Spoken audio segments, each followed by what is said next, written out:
Au départ, il y eut cette idée, cette prescription autant réclamée de l'extérieur qu'auto-formulée. Rester chez soi, éloigné au maximum de la flopée de ses semblables. Mettre de la distance, le plus de distance possible. Fuir le mal, la menace, le risque. Se trouver un peu paralysé. Juste à la suite, bien sûr, il y eut la peur, l'angoisse paralysante. Peur pour soi, mais surtout pour les proches, pour la famille, les amis. Quel mystère embaume ces liens du sang et les rend si forts, si puissants, si indestructibles que les personnes avec lesquelles vous partagez le vôtre restent, malgré toutes les années qui défilent, les divergences qui séparent, les distances qui éloignent, les plus importantes, fondamentales, indispensables, essentielles à votre cœur, à votre souffle, à votre âme, à en pouvoir tout donner pour elle, jusqu'à votre vie. Quel mystère façonne et perpétue cette magie. Une fois l'angoisse un peu apaisée, les nouvelles des proches ayant rassuré, pour garder le pied, s'organiser. Réinventer ses journées, chercher les pistes pour ne pas s'enliser, mettre en lumière des opportunités, créer un nouvel ordre du jour, un nouveau programme. Dans celui-ci, pour ma part, premièrement, reconsidérer sa détresse et ses impossibilités, incapacités, invalidités, privation de liberté habituelle. Les voir dégringoler sur l'échelle de l'importance. Considérer que là, ni moi ni mes proches n'étant malades encore, ça va. Moi qui sais rarement répondre à cette question, ça va. Moi qui pense la plupart du temps que non, ça ne va pas vraiment. Ça survit, mais tristement, à demi, frustré, amputé, empêché de me réaliser, incapable de goûter la joie, de la conserver. Tout à coup, ne plus hésiter et répondre franchement, avec assurance et certitude que oui, ça va, puisque ni mes proches ni moi-même ne sommes dans une situation de santé critique à l'heure actuelle. Alors laissez l'esprit se calmer et les idées émerger.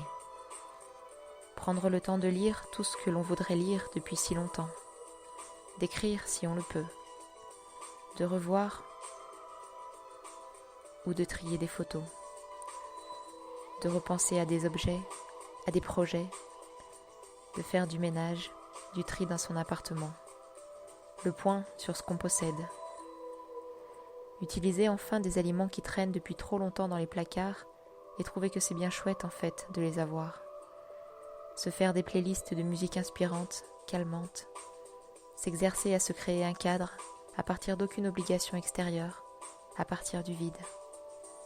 Je parle et pense relativement à ma situation évidemment, de solitaire sans aucune personne à charge.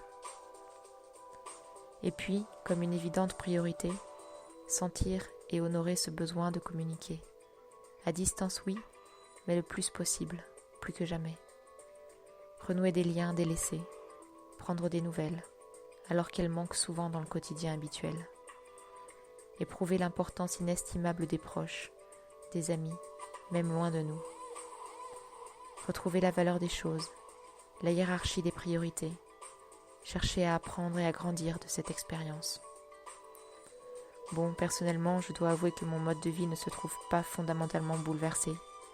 Créer mon propre cadre, définir mes propres activités, priorités, rester isolé, dans ma bulle étroite, mes 20 mètres carrés, la majeure partie de mon temps seul dans mon appartement, c'est déjà mon quotidien depuis un moment.